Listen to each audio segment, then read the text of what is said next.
অপূর্ব ময়না WBBHSC academy YouTube চ্যানেলে তোমাদের সকলকে স্বাগত জানাই। তো এই চ্যানেলে তোমরা তোমাদের একাদশ শ্রেণী এবং দ্বাদশ শ্রেণী সমস্ত বিষয়ের ক্লাস পাবে।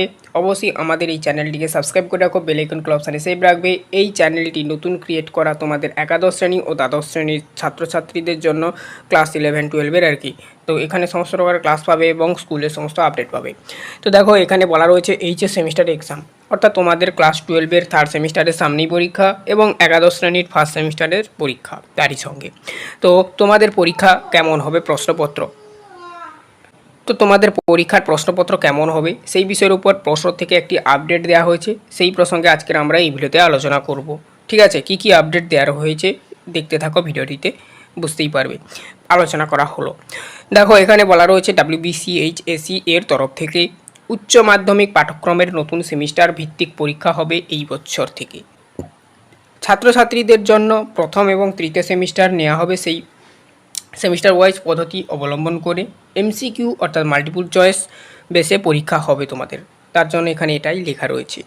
অনেক ছাত্রছাত্রী মনে করে যে প্রশ্ন খুব কঠিন হবে, আবার অনেকে মনে করে সহজ হবে।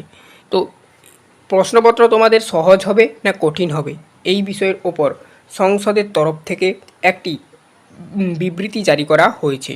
তোমরা একটু পড়ে নেবে, আমি আমার নিজে বলে বোঝানোর চেষ্টা করছি তোমাদেরকে।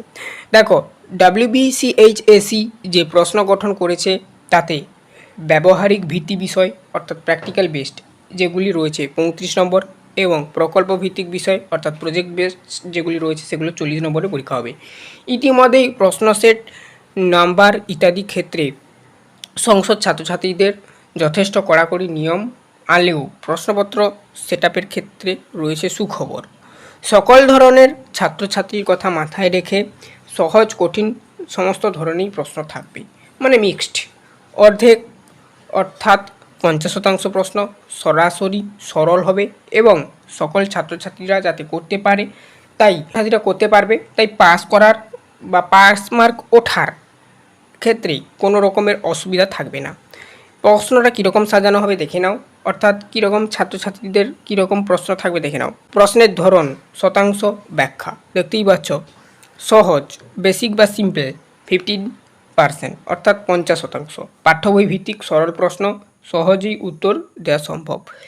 মাঝারি কঠিন অর্থাৎ মডারেট কমপ্লেক্স 30% প্রশ্ন থাকবে, একটু বিশ্লেষণ করে ভাবতে হবে, সাধারণ ছাত্রছাত্রীরাও উত্তর করতে পারবে পড়লে। কঠিন ফর অ্যাচিভার্স 20% থাকবে, অর্থাৎ 20% প্রশ্ন থাকবে, যা যুক্তি বিশ্লেষণ এবং গভীর ধারণার প্রয়োজন। ভালো প্রস্তুতি থাকলে সহজে উত্তর দিতে পারবে। এভাবেই তোমাদের প্রশ্ন সেট আপ করা হবে 3 রকমের ছাত্রছাত্রীর কথা মাথায় রেখে। ঠিক আছে, সহজ একদম যারা কম পড়াশোনা করে, মাঝারি যারা তার থেকে একটু বেটার পড়াশোনা করে, এবং কঠিন। ঠিক আছে, অর্থাৎ একদম পুরোপুরিভাবে যারা মনোযোগ সহকারে পুরো সেমিস্টারটা পড়াশোনা করেছে তারা এই সমস্ত প্রশ্নগুলো অতি সহজে উত্তর দিতে পারবে, এরকমই হবে। তাই ছাত্রছাত্রীরা তোমাদের কোনো চিন্তার প্রয়োজন নেই। যারা সাধারণভাবে প্রস্তুতি নেবে তাদের জন্য 50 থেকে 60 নাম্বার অর্জন করা কঠিন নয়। যারা আরও ভালোভাবে ফল চাও তাদের যুক্তিভিত্তিক পড়াশোনায় মনোযোগ দিতে হবে। ঠিক আছে, তো এই ছিল টোটাল তোমাদের একটি আপডেট। উচ্চ মাধ্যমিকের সেমিস্টার শুধুমাত্র 4 বিকল্পের ধারণার প্রশ্নই থাকবে না, আরও নানান ধরনের প্রশ্ন আসবে। কোন কোন ধরনের প্রশ্ন আসবে এর উপর এখানেও একটি পর্ষদ নির্দেশিকা দিয়ে দিয়েছে। শূন্যস্থান পূরণ আসবে, তোমাদেরকে করতে হবে। স্তম্ভ মিলাও এটা আসবে। দাবি কারণ ভিত্তিক অর্থাৎ যেটা অ্যাসার্শন ও রিজনিং, চিত্র নির্ভর প্রশ্ন, ডায়াগ্রাম বেসড কোশ্চেন, সত্য মিথ্যা, ট্রু ফলস, বাক্য পুনর্গঠন, সেন্টেন্স রিঅ্যারেঞ্জমেন্ট অর্থাৎ ইংরাজিতে তৈরি করা, ঘটনাভিত্তিক বা ফোকাস স্টাডিজ প্রশ্ন অর্থাৎ কেস বেসড কোশ্চেন, যেগুলো আমরা এবিটি টেস্ট পেপার যে করাচ্ছিলাম তোমাদের, সেই এবিটি টেস্ট পেপারে তোমরা দেখেছো আশা করি। ঠিক আছে, ছাত্রছাত্রীদের সুবিধা না অসুবিধা কীভাবে প্রস্তুতি নেবে। দেখো উচ্চ মাধ্যমিক সেমিস্টারের পদ্ধতি নতুন হলেও খুব একটা জটিল নয়, বরং নিয়মিত পড়াশোনা করলে সহজেই ভালো নম্বর পাওয়া সম্ভব। প্রশ্নের ধরন বুঝে প্র্যাকটিস করলে ভালো ফল আসবেই। তাই যারা ক্লাসে প্রতিদিন অল্প পড়ো তাদের জন্য এই পরীক্ষা পদ্ধতি অনেকটাই সুবিধাজনক। প্রতিটি প্রশ্নে 4টি অপশান থাকবে, শুধুমাত্র একটি ঠিক হবে। ভুল উত্তর দিলে নেগেটিভ মার্কিং থাকবে না, অর্থাৎ যেটা বিভিন্ন চাকরির পরীক্ষায় আছে, ঠিক আছে, এটা একটু মাথায় রাখবে। তাই সমস্ত প্রশ্ন অ্যাটেন্ড করবে, তোমাদের নির্দেশ দেওয়া রয়েছে অ্যাটেন্ড করার জন্য। প্রশ্নগুলো ওএমআর শিটে পূরণ করতে হবে, তাই বাড়িতে অবশ্যই প্র্যাকটিস জরুরি। আচ্ছা, ওএমআর শিট কীভাবে পূরণ করতে হয় আমার চ্যানেলে অবশ্যই এই ভিডিও মানে এর ভিডিওটা দেওয়া রয়েছে, ওই ভিডিওটার লিঙ্ক এই ভিডিও ডেসক্রিপশানে দিয়ে রাখছি, অবশ্যই চেক আউট করবে, ঠিক আছে।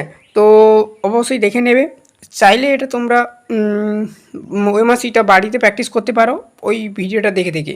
চ্যানেলে নতুন থাকলে সাবস্ক্রাইব করবে, বেল আইকন ক্লাবসানে সেভ রাখবে।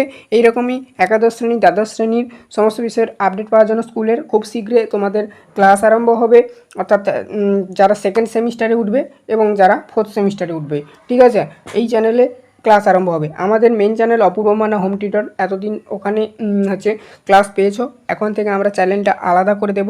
এই চ্যানেলে একাদশ শ্রেণী এবং দ্বাদশ শ্রেণীর ক্লাস প্রোভাইড করা হবে, আর অন্য কোনো ক্লাসের ক্লাস প্রোভাইড করা হবে না, অর্থাৎ আমরা চ্যানেল ক্লাস ওয়াইজ ভাগ করে দিচ্ছি, ঠিক আছে। আর ওই অপূর্ব মানা হোম টিউটরে পঞ্চম শ্রেণী থেকে দশম শ্রেণী পর্যন্ত ক্লাস আপডেট করা হবে। তো আজ অবধি সবাই ভালো করে দেখা হবে, নেক্সট ভিডিওতে অবশ্যই এই চ্যানেলটাকে সবাই সাবস্ক্রাইব করে নাও তোমাদের ফোর্থ সেমিস্টারে ক্লাস পাওয়ার জন্য।